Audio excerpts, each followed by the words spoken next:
Depuis les 30 dernières années, la production de coton dans le monde sur 4 zones. L'Inde, le Pakistan, la Chine et les USA qui assurent 70% de la production de coton. Et ça fait que depuis 1950, la production de coton du monde a triplé. Le problème, c'est que dans le même temps, alors ça les économistes sont très contents, mais que dans le même temps, la consommation de coton, elle a augmenté que de 2% par an.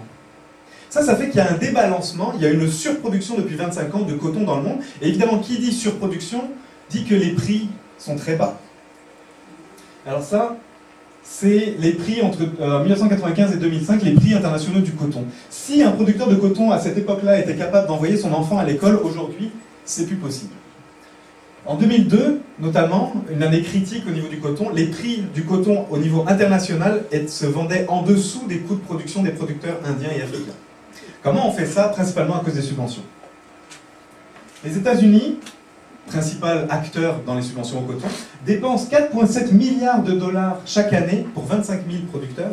4,7 milliards de dollars qui sont littéralement volés dans la poche des citoyens américains pour alimenter 25 000 producteurs qui travaillent pour une dizaine de multinationales de coton. Et donc le gouvernement américain garantit à ces 10 multinationales de coton un prix d'achat du coton et subventionne ce prix-là. Alors ce 4,7 milliards de dollars, c'est 3 fois ce que les États-Unis dépensent pour aider les Africains chaque année.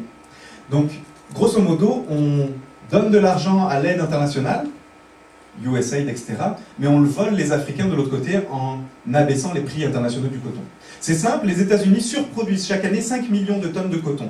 5 millions de tonnes de coton qui ne seront jamais consommées par personne, qui sont entreposées sur des bases militaires américaines, aux frais, encore une fois, des concitoyens américains, simplement dans le but que les États-Unis puissent dire au monde « Nous avons 5 millions de tonnes de coton à vendre à très bas prix », ce qui maintient les prix du coton très très bas.